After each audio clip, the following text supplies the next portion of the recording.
नमस्कार, आप देख रहे हैं बिस्तक। मैं हूं रजत देवगन। आज था हफ्ते का आखिरी कारोबारी सत्र और बाजार एक दायरे में सिमट के रह गया। दरअसल हुआ ये कि अंतर्राष्ट्रीय संकेत बेहद खराब थे, तो आज तो ऐसा लग रहा था कि हफ्ते के आखिरी कारोबारी सत्र में प्रॉफिट बुकिंग भी होगी और तगड़े नीचे जाएंगे। क्योंकि गिफ्ट निफ्टी बता रहा था कि 60 पॉइंट से ज्यादा करेक्ट हो सकते हो। एशिया बाजारों की हालत थी टाइट, अमेरिकन मार्केट्स गिरकर बंद हुए थे और लाल निशान देके घबराहट इस बार थोड़ी ज्यादा ही होती है। आजकल दिन ही कुछ ऐसे चल रहे हैं, लेकिन मार्केट का मूड कुछ और ही था। 22,508 के लेवल पे ओपन हो गए। 22,464 का लो भी टच किया, लेकिन उसके बाद रिकवरी बहुत तगड़ी आई। 22,633 आज के दिन का हाई है, लेकिन उसके बाद एक रेंज में ही सिमट के रह गए। ना ढंग से आप 22,600 के लेवल को पार कर पा रहे थे इंट्राडे में, ना आप नीचे जा पा रहे थे 22,500 के लेवल के नीचे। तो एक रेंज बाउंड मूवमेंट देखने को मिली। ऐसे में स्टॉक स्पेसिफिक रिएक्शन ही देखने को मिली। निफ्टी की जो क्लोजिंग आई वो 22,552 के लेवल की आई है, 7 अंकों की बढ़त के साथ। बैंक निफ्टी आज कमजोर हो गया, 130 पॉइंट नीचे आ गया, 48,497 के लेवल की क्लोजिंग है। और सेंसेक्स 7 अंकों की गिरावट के साथ 74,332 के लेवल पे हुआ है बंद। एडवांसेस 20 शेयर चढ़े निफ्टी के, आज 30 शेयर गिर गए। और ब्रॉडर मार्केट्स पे 1,818 शेयर चढ़े हैं और 1,093 शेयर गिरे हैं। तो बिखरी बिखरी मार्केट देखने को मिल रही थी, लेकिन निफ्टी गेनर्स में टॉप पे आया। रिलायंस इंडस्ट्रीज, मैक्वारी ने रिपोर्ट निकाली और 1500 का टारगेट दे दिया, आउट परफॉर्म की रेटिंग दे दी। और हाल फिलहाल में बड़े ब्रोकिंग हाउसेस की पॉजिटिव रिपोर्ट्स आई हैं रिलायंस इंडस्ट्रीज पे, और आज मैक्वारी का नंबर था। तो रिलायंस इंडस्ट्रीज पिछले आप 2-3 ट्रेडिंग सेशंस देखोगे तो अच्छी तेजी देखने को मिली है स्टॉक में। इस हफ्ते निश्चित रूप से बहुत ही अच्छी रिकवरी और बाजार को ये सपोर्ट कर रहा है। आज भी 3% के आसपास की तेजी के साथ बंद हुआ।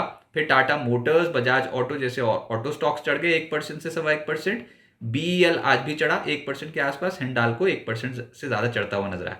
निफ्टी लूजर्स में इंडसइंड बैंक 0.25% करेक्ट हो गया। फिर एनटीपीसी आज प्रॉफिट बुकिंग की चपेट में आ गया, 2% ये टूट गया। श्रीराम फाइनेंस, इन्फोसिस, बीपीसीएल, इन स्टॉक्स पे आज दबाव देखने को मिला। एफएनओ गेनर्स में टीटागढ़, आज रेलवे स्टॉक्स का नंबर आया, डिफेंस कंपनियों का नंबर आया, इनमें खरीदारी ज्यादा देखने को मिल रही थी। तो वायदा कारोबार में टीटागढ़ बहुत तेज चला है 5%। फिर रिलायंस इंडस्ट्रीज तो निफ्टी का ही टॉप गेनर बन गया। एसआरएफ, एक केमिकल कंपनी जिसका स्टॉक 3% ऊपर आया, अपोलो टायर्स, आईआरएफसी, इन स्टॉक्स में 2.5% से 3.25% की तेजी आई। एफएनओ लूजर्स में कल्याणकुंज ज्वेलर्स 4% करेक्ट हो गया, एमजीएल 4% नीचे आ गया, इंडसइंड बैंक, जोमैटो और ओएफएसएस जैसे स्टॉक 3.5% से ज्यादा करेक्ट होते हुए नजर आए। मिड कैप्स में ज्यादातर शेयर्स अच्छे चढ़े हैं आज, जिसमें त्रिवेणी टर्बाइन 15% ऊपर, डेटा पैटर्न्स 15% ऊपर, आइनॉक्स विंड 11.5% चढ़ गया, श्याम मेटेलिक्स 9% चढ़ता हुआ नजर आया। स्पार्क और अनंतराज जैसी जो कंपनियां, इनके स्टॉक 8% से ज्यादा चढ़ गए। मिड कैप लूजर्स में गरवारे हाईटेक, इस स्टॉक में 6% की करेक्शन आई, पैसा लो 4.5% नीचे चला गया। जेंसोल पे खबर ये थी कि इन्होंने अपने सीएफओ को बदल दिया है और उसके बावजूद शेयर नहीं जो गिरावट है वो थम नहीं रही है और आज भी ये स्टॉक 4% नीचे चला गया। वैसे रकम जुटाने की योजना भी बता रहे हैं और हो सकता है कुछ और भी कॉर्पोरेट डेवलपमेंट्स होती हुई नजर आए, लेकिन अभी स्टॉक बिल्कुल इस हफ्ते कंप्लीटली अंडर परफॉर्म करके गया, आज भी 4% नीचे रहा। फिर पावर इंडिया, रेलीगेयर और पेटीएम जैसे जो स्टॉक्स हैं 3% से 4% करेक्ट हो गए। सेक्टर स्पेसिफिक तो डिफेंस कंपनियां सबसे तेज चली हैं आज, लोअर एंड से खरीदारी हुई है, पलटी हैं ये कंपनियां। इनके स्टॉक्स देखो आप, डेटा पैटर्न्स आज 15% ऊपर था, पारस डिफेंस 7% चढ़ गया, गार्डन रीच 6.5% ऊपर, बीडीएल 6.5% ऊपर, जेनटेक, एस्ट्रा माइक्रो, मैजडॉक, कोची शिपयार्ड 3.5% से 6% की दौड़ लगा गए। फिर रेलवे का नंबर आया जिसमें टीटागढ़ लीड कर रहा था 5.25% और बीईएमएल 3.5% ऊपर, राइट्स, टेक्स मैकोरेल, आईआरएफसी, इन स्टॉक्स में आज तेजी देखने को मिली। ऑटो स्टॉक्स में खरीदारी हुई है आज, जिसमें अपोलो टायर्स 3.25% चढ़ा है, Tata Motors, Bajaj auto, Eicher Motors और टीवीएस मोटर भी हरे निशान की क्लोजिंग देते हुए नजर आए। एफएमसीजी एक और तबका था जहां पर ज्यादातर कंपनियां चढ़ी हैं, जिसमें Balrampur Chini, UBL, Godrej consumer, Britannia, Colgate, Nestle, इन स्टॉक्स पे निचले स्तरों से खरीदारी है। पलट रहे हैं स्टॉक्स, तो ये रडार पर रहेंगे और अभी ये हो सकता है कि बाजार के स्ट्रेच के साथ ये सेक्टर एकदम से फोकस में आ जाए। मीडिया, इस सेक्टर में जील सबसे ज्यादा तेज चल रहा था 6% ऊपर। इसके अलावा नेटवर्क 18, सारेगामा, डेन नेटवर्क जैसे स्टॉक्स 2% से 3% चढ़ गए, लेकिन जो गिरा है वो है पीवीआर आइनॉक्स, 2% करेक्ट हो गया। रियल एस्टेट में आज ज्यादातर स्टॉक्स गिरे हैं, जिसमें गोदरेज प्रॉपर्टीज 2.5% नीचे, लोधा लगभग 2.5% नीचे, प्रेस्टीज, रेमंड, ओब्रो रियल्टी जैसे स्टॉक्स भी आज करेक्ट होते हुए नजर आए। आईटी स्टॉक्स में एलटीआईएम 2.5% टूट गया, एम्फोसिस, इन्फोसिस जैसे स्टॉक करीब 2% नीचे आ गए, एचसीएल टेक और टेक महिंद्रा भी लाल निशान की क्लोजिंग दे गए। तो बहुत ही बिखरी बिखरी मार्केट देखने को मिल रही थी और आज एक अच्छे स्ट्रेच के बाद, इस हफ्ते वैसे निफ्टी में बहुत जबरदस्त खरीदारी आई है, तो एक अच्छे स्ट्रेच के बाद ऊपरी स्तरों पे थोड़ी सी प्रॉफिट बुकिंग हो गई। ट्रेडर्स थोड़े नर्वस थे, वीकेंड के दौरान पता नहीं कौन क्या बोल डाले। अब आगे क्या होगा? देखिए, मुद्दा यही है कि इस हफ्ते निफ्टी पे बहुत ही अच्छा स्ट्रेच देखने को मिला। कहाँ आप टूटते चले जा रहे थे, ये एक राहत वाला हफ्ता था। 2% चढ़ गया, 427 अंकों की बढ़त के साथ निफ्टी बंद हुआ है, अच्छी खरीदारी के साथ बंद हुआ। अभी तो ऐसा है कि जो लार्ज कैप स्टॉक्स होते हैं उनमें थोड़ा उन्होंने कुशन दिया है, जैसे कि रिलायंस इंडस्ट्रीज और कुछ मेटल कंपनियां, इनके स्टॉक्स में अच्छी खरीदारी होती हुई नजर आई है। लेकिन बहुत पेन ऑलरेडी सिस्टम में हो चुका है। ये हुआ ये कि आप ओवरसोल्ड जोन से पलटे हो, बहुत सारे स्टॉक्स इतने पिट गए थे, इतने पिट गए थे, तो कहीं ना कहीं तो आपको खरीदारी होती हुई नजर आई, आनी ही थी, और वो इस बार होती हुई नजर आई है।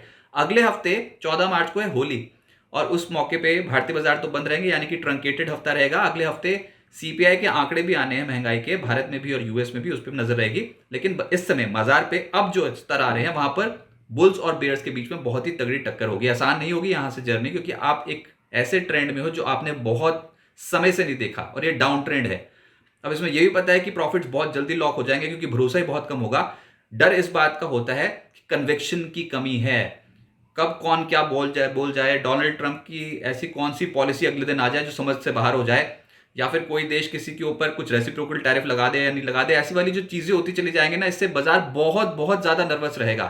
तो हर उछाल पे कन्विक्शन की कमी ही रहने वाली है। ऐसे में ट्रेडर्स बड़ी बड़ी पोजीशन बनाएंगे ही नहीं। और अब आप फिर से उसी जोन पे पहुंचे हो। आज निफ्टी 22,668 से 22,720 का जो जोन है उसको पार नहीं कर पाया। ये गैप रेजिस्टेंस था, यहां पर आके बाजार थोड़ा रुक गया है। ऑप्शन चेन में भी ऊपरी स्ट्राइक पर कॉल राइटिंग दिखाई देती है, आज वो कंप्लीटली विजिबल थी। आप चढ़ने लगे थे शुरुआती सत्र में, लेकिन ऊपर जाके एकदम से ब्रेक लग गया। तो 22,800 की कॉल में कुल मिलाकर ओपन इंटरेस्ट देखोगे, कंबाइंड ओपन इंटरेस्ट सारी सीरीज मिला लो, तब लगभग 1.05 करोड़ शेयर्स खड़े हैं 22,800 की कॉल में। ये राइट हो रखी हैं, बहुत ज्यादा बेचकर चल रहे हैं। निफ्टी ने जब ये 22,800 का स्तर जब निकालेगा तब तेजी देखने को मिलेगी। जब तक 22,800 का स्तर नहीं निकलता तब तक बहुत बड़ी तेजी की उम्मीद नहीं कर सकते। यहां पर आके बहुत सारे स्टॉक्स थोड़ी सी प्रॉफिट बुकिंग दिखाएंगे, और फिर से कोई नए स्टॉक्स जो हैं उनमें खरीदारी आएगी किसी डिप में। फिर फिलहाल 22,450 को आप नीचे तोड़ने को तैयार नहीं हो, यह भी समझ में आया। मार्केट पे एक डिप आई थी, उसको फिर से अब्सॉर्ब कर लिया, और 22,500 की जो पुट है उसमें कुल मिलाकर ओपन इंटरेस्ट है लगभग 1.18 करोड़ शेयर्स का। तो नीचे हो गया 22,500 जिसमें पुट राइटिंग बहुत हैवी है, और ऊपर हो गया 22,800 जिसमें कॉल राइटिंग बहुत हैवी है। तो फंसे फंसे से महसूस करोगे। अच्छा, अगर 22,500 गया भी तो उसके बाद तकनीकी सपोर्ट जो निकल के आता है और ऑप्शंस के तौर पर निकल के आता है वो 22,300 का ही लेवल है, जो बहुत इंपॉर्टेंट मार्च सीरीज के लिए एक सपोर्ट की तरह एक्ट कर सकता है। तो ये भी समझ में आता है कि नीचे जाओगे तो खरीदारी हो जाएगी, लेकिन नीचे जाओगे तभी होगी, ऐसा लग रहा है। सरपट दौड़ते बाजार में इस समय कोई नहीं खरीदेगा बहुत एग्रेसिवली। थोड़े से डिप का इंतजार सब करेंगे, कुशन चाहिए सबको, थोड़ा सा डिस्काउंट पे शेयर्स मिले तब खरीदे जाएंगे। एकदम से लपक के कोई नहीं खरीदेगा, तो डिप में ही ऐड करना चाहिए। कोई डिप आ जाए इंट्राडे बेसिस पे या फिर पोजिशनल बेसिस पे, तब अपने शेयर्स को जो आप खरीदना चाहते हो पोर्टफोलियो में वो खरीदें। हुआ इस हफ्ते ये कि बहुत ओवरसोल्ड जोन से शेयर्स पलटे हैं, तो ऐसा लग रहा है खरीदारी हो रही है, लेकिन भैया ये बहुत बीटन डाउन थे, मरे हुए को और कितना मारोगे, ऐसे वाली स्थिति थी। तो वहां से पहली लेग बन गई, जो पहला खरीदारी का चरण था वो हो गया, ओवरसोल्ड जोन से आप ऊपर आ गए। अब आपको चाहिए कॉन्टिन्यूएशन, यानी कि एक बार आप चढ़ गए, उसके बाद आप थोड़ा सा कंसोलिडेट करो, और फिर उसके बाद अपनी तेजी को और बढ़ाओ, कंटिन्यू करो। उसके लिए चाहिए बुल्स की बहुत हिम्मत, जो ऐसी वाली मार्केट में वाकई टेस्ट होगा, बुल्स की ताकत का टेस्ट होगा। अगली लेग जो बनानी है बाजार में तेजी की शेयर्स में, उसमें बुल्स को बहुत बहुत ताकत चाहिए। देखते हैं वो अगले हफ्ते बुल्स कर पाते हैं कि नहीं, अपने गेन्स को और कैपिटलाइज कर पाते हैं कि नहीं। सतर्क रहें, कॉशियस रहें। बहुत खबरें जो आएंगी उनका इंपैक्ट देखने को मिलेगा, लेकिन गिरावट में सपोर्ट जोन के आसपास खरीदें, ऐसे लपक के ना खरीदें, क्योंकि अगर नजर हटी तो ऐसे बाजार में तो दुर्घटना घटी। तो प्लीज थोड़ा कॉशियस रहिए। लेकिन ये बाजार जो बहुत तनाव में था वो इस हफ्ते थोड़ा सा निचले सुरों से खरीदारी, एक बाउंस बैक इंडियन मार्केट्स में देखने को मिला।